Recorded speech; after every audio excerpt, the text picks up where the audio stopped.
नमस्कार, lead India के इस वीडियो में आपका बहुत बहुत स्वागत है। दोस्तों, मैं हूं एडवोकेट सुभाष सिंह और कोर्ट मैरिज अगस्त अपडेट में आपका बहुत बहुत स्वागत करता हूं। देखिए, आज के इस वीडियो में मैं आपको स्टेप बाय स्टेप बताऊंगा कि यदि आपको लव मैरिज करना है, कोर्ट मैरिज करना है, पेरेंट्स के कंसेंट के बगैर करना है तो आप कैसे कर सकते हो। अगर आपके पास डॉक्यूमेंट्स कम है तो आप किस तरीके से हैंडल कर सकते हो, नोटिस को किस तरीके से हैंडल कर सकते हो, यदि आपको इंटर रिलीजन मैरिज करना है तो आप कैसे कर सकते हो, सब कुछ मैं आपको डिटेल में बताऊंगा। यह जो वीडियो है पूरी तरह से एजुकेशनल वीडियो है, आपको समझाने के लिए है। उम्मीद है कि आपको इस वीडियो से काफ़ी लाभ मिलने वाला है। देखिए, जब कभी भी आपको कोर्ट मैरिज करना होता है तो सबसे इम्पॉर्टेंट जो होता है वो डॉक्यूमेंट्स होता है। डॉक्यूमेंट्स के बारे में ठीक से जानकारी रखनी चाहिए। कई बार आज ही मैं एक कपल से बात कर रहा था, उन्होंने ये बताया कि एक डॉक्यूमेंट्स में गलती है, बाकी मेरे सारे डॉक्यूमेंट सही है। एक जो डॉक्यूमेंट जिसको वो गलत बता रहे थे वो 10वीं की मार्कशीट थी और उसमें वो नाबालिग थी, यानी 17 साल की थी। तो कहने का मतलब ये है कि जब कभी भी आपको कोर्ट मैरिज करना है तो सभी डॉक्यूमेंट्स में बालिग होना बहुत ज़रूरी है, यानी लड़की की एज 18 वर्ष और लड़के की एज 21 वर्ष पूरा होना जरूरी है। डॉक्यूमेंट्स की अगर मैं बात करूं तो आपके पास आधार कार्ड होना ही चाहिए, ये मैंडेटरी होता है। उस पर डेट ऑफ बर्थ पूरा लिखा हुआ होना चाहिए। पैन कार्ड आपके पास में है, बहुत अच्छी बात है। इसके साथ में एक और डॉक्यूमेंट्स, जैसे आपके पास में वोटर आईडी हो या फिर 10वीं का मार्कशीट या सर्टिफिकेट हो जिसपे भी डेट ऑफ बर्थ लिखा हुआ हो, ये आपके पास में होना चाहिए। 3 डॉक्यूमेंट है तो आपको कहीं कोई परेशानी नहीं आएगी। अगर आपके पास सिर्फ 2 डॉक्यूमेंट है यानी आधार और पैन है तो थोड़ी मुश्किलें आ सकती है, लेकिन अगर आप हमारे हेल्पलाइन नंबर 8800444555 पर कॉल करेंगे, डॉक्यूमेंट शेयर करके आप उसको चेक करवाएंगे तो हम और भी प्रॉपर तरीके से गाइड कर सकते हैं कि आपको कोर्ट मैरिज कैसे करना चाहिए और कहां से करना चाहिए। तो ये 2 चीज़ बहुत इंपॉर्टेंट है। जब आप कोर्ट मैरिज के लिए सोचें तो सबसे पहली चीज़ ये सोचें कि आपको डॉक्यूमेंट्स तैयार रखना है, डॉक्यूमेंट्स को सेफ रखना है। ये सबसे इंपॉर्टेंट चीज़ होता है। जो दूसरा जो स्टेप होता है वो ये होता है कि कोर्ट मैरिज कहाँ से करें, ये बहुत इंपॉर्टेंट होता है। देखिए, अगर आपको केवल रिचुअल करना है तो इंडिया में कहीं भी जा सकते हैं और इंडिया में कहीं भी जाकर के आप रिचुअल कर सकते हैं। चाहे आप मंदिर में कर लीजिए या फिर आप आर्य समाज में कर लीजिए या मुस्लिम है तो निकाह कर लीजिए, कहीं से भी कर सकते हैं।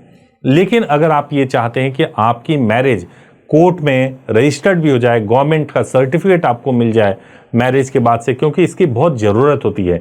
एक तो आपके पेरेंट्स ने सहमति नहीं दी, उनका कंसेंट नहीं है, पुलिस केस हो सकता है। ऐसे में आपके पास में कोर्ट से मिला हुआ सर्टिफिकेट बहुत ज़रूरी होता है और वो जब मिल जाता है उसके बाद ही हम उसको कोर्ट मैरिज कहते हैं। नहीं तो प्राइवेट में आप कहीं भी कुछ भी कर लीजिए, उससे फ़र्क नहीं पड़ता। अगर आपके पेरेंट्स की सहमति नहीं है तो मैरिज के बाद से रजिस्ट्रेशन करवाना बहुत ज़रूरी होता है। जब आप रजिस्ट्रेशन करवाते हैं तो उस प्रोसेस को ठीक से समझना जरूरी होता है। देखिए, अगर आप दिल्ली में आकर के आप मैरिज करते हो, यानी आपके मैरिज का प्लेस दिल्ली है, तो आप दिल्ली में रजिस्ट्रेशन भी करवा सकते हो। आप इंडिया में कहीं के भी रहने वाले हो, अगर आप दिल्ली में आते हो, मैरिज करते हो, तो चूंकि मैरिज का प्लेस आपका दिल्ली हो गया, आप रजिस्ट्रेशन भी दिल्ली में करवा सकते हो। ऐसा आप पूरे उत्तर प्रदेश में नहीं कर सकते, क्योंकि उत्तर प्रदेश में आप प्लेस ऑफ मैरिज के बेसिस पे रजिस्ट्रेशन नहीं करवा सकते हैं। कई लोग गाजियाबाद जाते हैं, गाजियाबाद में मैरिज करते हैं, अपने आधार में अपडेट करवाते हैं, उसके बाद से वहाँ पे रजिस्ट्रेशन करवाते हैं, जो एक बहुत ही लंबा प्रोसेस हो सकता है कि मैरिज के बाद आप वहाँ पे रह रहे हैं, उसके बाद आप अपने आधार को अपडेट करवा रहे हैं और तब आप मैरिज का रजिस्ट्रेशन करवा रहे हैं। इसी तरीके से कई दूसरे लोकेशंस हैं जो प्लेस ऑफ मैरिज के बेसिस पे रजिस्ट्रेशन करवाते हैं। जैसे जयपुर है, जयपुर में भी प्लेस ऑफ मैरिज के बेसिस पे रजिस्ट्रेशन हो जाता है। जालंधर में भी ऐसा ही है, चंडीगढ़ में भी ऐसा ही है, जहां पे प्लेस ऑफ मैरिज के बेसिस पे रजिस्ट्रेशन हो जाता है। कपल से गलती इसी स्टेप पे ये हो जाती है, कई कपल रजिस्ट्रेशन वाले प्रोसेस को इग्नोर कर देते हैं। वो ऐसा सोचते हैं कि केवल रिचुअल कर लिया या सिंदूर लगा दिया तो वो मैरिज हो गया, लव मैरिज कंप्लीट हो गया। उनके पास 1-2 एग्जाम्पल भी होता है कि उनके दोस्त के साथ कुछ नहीं हुआ तो आपके साथ भी कुछ नहीं होगा। लेकिन हकीकत में ऐसा होता है कि अगर आपके दोस्त के साथ ऐसा नहीं हुआ, क्योंकि हो सकता है कि लड़की की फैमिली उनके केस में बहुत ज़्यादा फोर्सफुली एक्शन ना लिया हो, लेकिन अगर आपके केस में फोर्सफुली लड़की की फैमिली ने एक्शन ले लिया तो आपके साथ बहुत दिक्कत हो सकती है। इसलिए मैरिज का रजिस्ट्रेशन जरूर करवाना चाहिए। अब जो आपके सामने 2 प्रश्न आते हैं वो डिसाइड करने होते हैं कि कहाँ से करें। तो प्लेस ऑफ मैरिज वाला कॉन्सेप्ट मैंने आपको समझा दिया। अब जो दूसरा कॉन्सेप्ट आपके दिमाग में आता है कि भाई घर से निकल के जाना है तो जा पाएंगे या नहीं जा पाएंगे उतने दूर तक, और अगर नहीं जा पाएंगे तो अपने लोकेशन पे करने के लिए क्या होना चाहिए। तो देखिए सभी कपल की परिस्थिति अलग अलग होती है। इसके लिए चाहिए कि आप एक्सपर्ट से आप बात करें, समझें, पहले पूरी तरह से नॉलेज लें, उसके बाद से आप स्टेप आगे बढ़ाएं। जैसे आप हमारे पास में अगर आप कॉल करेंगे तो कॉल करने के बाद से जो मेरी टीम में जो लोग हैं वो आपसे बात करेंगे। बात करने के बाद से अगर आप बुकिंग करा लेते हैं उसके बाद से आपको मेरा पर्सनल नंबर मिल जाता है जिस पे आप मेरे से डायरेक्टली बात कर सकते हैं। बुकिंग के बाद इसलिए मेरा पर्सनल नंबर मिलता है क्योंकि जिन्होंने हमारे ऊपर ट्रस्ट किया और ट्रस्ट करने के बाद से बुकिंग करा लिया, उनको ध्यान रखना और उनके लिए काम करना सबसे बड़ी प्रायोरिटी हमारी बन जाती है। तो यहां तक आपको समझ में आ गया होगा, डॉक्यूमेंट समझ में आ गया होगा, एज समझ में आ गया होगा, प्लेस ऑफ मैरिज आपको समझ में आ गया होगा। अब मैं आगे आपको बताने जा रहा हूं कि अगर आपको इंटर रिलीजन मैरिज करना है तो आप कैसे कर सकते हैं। इंटर रिलीजन मैरिज करने के लिए आप स्पेशल मैरिज एक्ट में ही कर सकते हैं।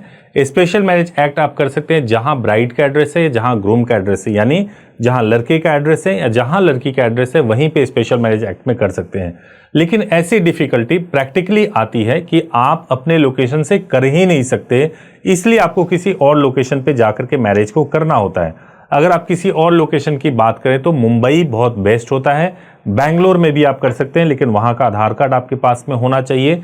इसके अलावा भी कई लोकेशंस है, जैसे हैदराबाद में कर सकते हैं, पटना में कर सकते हैं, आप रांची में भी कर सकते हैं। स्पेशल मैरिज एक्ट में शादी करके आप अपने इंटरफेथ पार्टनर के साथ में एक शादीशुदा जिंदगी बिता सकते हैं। जब मैं स्पेशल मैरिज एक्ट की बात कर रहा हूं तो आपके दिमाग में नोटिस भी आएगा, नोटिस को मैनेज करना होता है। आजकल बहुत सारे ग्रुप्स एक्टिव हो गए हैं और उनका केवल एक ही काम होता है कि किसी तरीके से पता लगाया जाए कि कौन से ऐसे लोग हैं जो कि स्पेशल मैरिज एक्ट में शादी कर रहे हैं। अगर हिंदू मुस्लिम शादी हो रही है तो उनका एक ही काम होता है कि अगर लड़की हिंदू है या मुस्लिम है उनके घर वालों को इन्फॉर्म करो। इन चीज़ों से बचाने के लिए जो टीम होती है वो काम करती है, कोशिश करती है कि आप ऐसे झमेले में ना पड़ें और आप आराम से स्पेशल मैरिज एक्ट में शादी कर पाएं। तो ये बहुत इंपॉर्टेंट होता है। साथ में जो ऑफिशियली नोटिस जाता है उसको किस तरीके से हैंडल करना है ताकि आपको कोई परेशानी ना हो, इसके बारे में भी टीम गाइड करती है। लास्ट में मैं आपको ये भी बताऊंगा कि हाई कोर्ट्स के कुछ ऐसे ऑर्डर्स आए हैं जिसमें स्पेशल मैरिज एक्ट में शादी करने वाले कपल को ना केवल प्रोटेक्शन मिला है बल्कि कोर्ट ने बहुत बड़े रिमार्क्स भी दिए हैं जिसके बारे में आपको जरूर जानना चाहिए। अब एक और जो आखिरी में सवाल होता है वो ये पूछा जाता है कि प्रोटेक्शन कैसे मिलेगा। देखिए सबसे पहले जरूरी ये होता है कि मैरिज के बाद होता क्या है इसके बारे में जानना। जब आप लव मैरिज या कोर्ट मैरिज कर लेते हैं उसके बाद से लड़की के परिवार वाले थाने में जाकर के आपके खिलाफ किडनैपिंग का मुकदमा लिखवाते हैं, लेकिन 48 से 72 घंटे तक ये मुकदमा नहीं लिखा जा सकता। गुमशुदगी मान करके ही इंक्वायरी की जाती है, लेकिन 48 से 72 घंटे के बाद भी अगर आपके बारे में कोई सूचना नहीं है तो पुलिस FIR लिखने के लिए मजबूर होती है। और दूसरा कंडीशन ये होता है कि लड़की के परिवार ने अगर पैसे खिला दिए हैं उस केस में भी पुलिस FIR रजिस्टर्ड कर लेती है।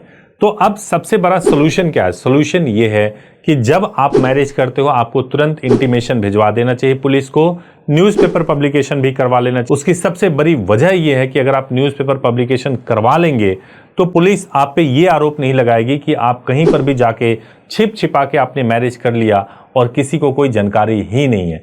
तो ये एक बहुत बड़ा फैक्टर है, इससे आप बाद में पुलिस के किसी भी एक्शन से बच सकते हैं। इसके अलावा अगर आपने इंटीमेशन भेजा हुआ है तो हाई कोर्ट में सीधे सीधे जा सकते हैं और वहां से भी प्रोटेक्शन के लिए प्रेयर कर सकते हैं और आपको प्रोटेक्शन मिल सकता है। तो उम्मीद है दोस्तों कि आपको ये प्रोटेक्शन वाला कॉन्सेप्ट भी समझ में आ गया होगा और ये एप्लीकेबल इंटर रिलीजन मैरिज वाले कपल के लिए भी होता है और सेम कास्ट में अगर आप मैरिज करते हैं तो उसके लिए भी ये एप्लीकेबल होता है। एक और जो सबसे बड़ा सवाल जो पूछा जाता है फीस के बारे में, और कुछ लोग ये भी सवाल पूछते हैं कि कोर्ट मैरिज करने के बाद से पैसे कितने मिलते हैं। देखिए सबसे पहले मैं आपको फीस के बारे में बताना चाहता हूं। कोर्ट मैरिज में चूंकि बहुत सारी चीजें होती है, जैसे कई लोग केवल रिचुअल्स परफॉर्म करवा सकते हैं, कई लोग ऐसे हो सकते हैं जो रिचुअल परफॉर्म करने के साथ साथ मैरिज का रजिस्ट्रेशन भी करवाते हो, तो अलग अलग लोग अलग अलग फीस बताते हैं। मेरा सलाह ये होता है कि आप जहां कहीं से भी करना चाहते हैं आप मैरिज को जरूर रजिस्टर्ड करवाइए, इंश्योर करा लें कि मैरिज रजिस्टर्ड हो रहा है। आप पहले से सर्टिफिकेट मांग लें ताकि पूरी तरह से श्योरिटी होनी चाहिए। उसमें अगर आपके पैसे थोड़े ज़्यादा भी लग जाते हैं तो उसमें कोई बड़ी बात नहीं है। फीस आपको जज करना है, सही जगह पे सही तरीके से करना चाहिए और आपको डिसाइड करना चाहिए कि आप किस पे ट्रस्ट करते हैं। आपने रिसर्च किया तो किसके बारे में क्या इंफॉर्मेशन मिला, उसके बेसिस पे ही डिसाइड कीजिए। अमूमन जो फीस होता है 15,000 से लेकर के 35,000 तक हो सकता है, इसी बीच में कोर्ट मैरिज होता है। स्पेशल मैरिज एक्ट के लिए जो फीस होता है वो ज़्यादा हो सकता है। तो ये मैंने आपको फीस के बारे में भी बता दिया। एक और जो आपको इन्फॉर्मेशन देना है आखिरी में, वो ये है कि मैरिज करने के बाद से पैसे कितने मिलते हैं। तो दोस्तों मैं आपको बताऊं कि अगर आप कोर्ट मैरिज करते हैं और अगर एससी और जनरल के बीच में शादी होती है तो भीमराव अंबेडकर स्कीम के तहत 2.5 लाख रुपए मिलते हैं और स्टेट गवर्नमेंट के भी स्कीम्स होते हैं, उसमें भी पैसे मिलते हैं। तो अगर आप एलिजिबल होंगे और फर्स्ट 500 में अगर आप आएंगे तो तकरीबन 2.5 लाख से लेकर के 5 लाख तक ये रुपए होते हैं जो आपको मिल जाते हैं। बट पैसे के लिए कोर्ट मैरिज नहीं करना चाहिए, इस बात को जरूर ध्यान में रखिए क्योंकि इसका बहुत ही बैड कंसिक्वेंस भी हो सकता है। एक लास्ट में जो मैंने आपको बताया था, कोलकाता हाई कोर्ट ने एक आदेश दिया है। आदेश की ये कॉपी जो छपी हुई है अखबार में वो मैं आपको दिखा रहा हूं, जिसमें कि इंटरफेथ मैरिज करने वाले कपल को ना केवल प्रोटेक्शन दिया गया बल्कि ये भी कहा गया कि इंटरफेथ कपल मैरिज आपस में कर सकते हैं और समाज या परिवार कोई भी दखल नहीं दे सकता क्योंकि ये उनका मौलिक अधिकार है। इसके अलावा एक और मैं खबर के बारे में बताना चाहता हूं जो कि इलाहाबाद हाई कोर्ट की खबर है और ये भी बहुत इंपॉर्टेंट खबर है कि 16 साल की लड़की की शादी हो रही थी, लड़के ने कंप्लेंट कर दिया, अधिकारी घर पे आए और घर वालों ने, लड़की के घर वालों ने मारपीट कर लिया, उनके खिलाफ FIR हो गया और जब इलाहाबाद हाई कोर्ट में वो बेल के लिए गए तो उनको बेल नहीं मिला क्योंकि वो ऐसा नहीं कर सकते हैं। आप इस खबर को भी डिटेल में देखिएगा, आने वाले वीडियोस में मैं जरूर बताऊंगा। तो उम्मीद है कि अगस्त अपडेट से आपको बहुत क्लैरिटी मिली होगी।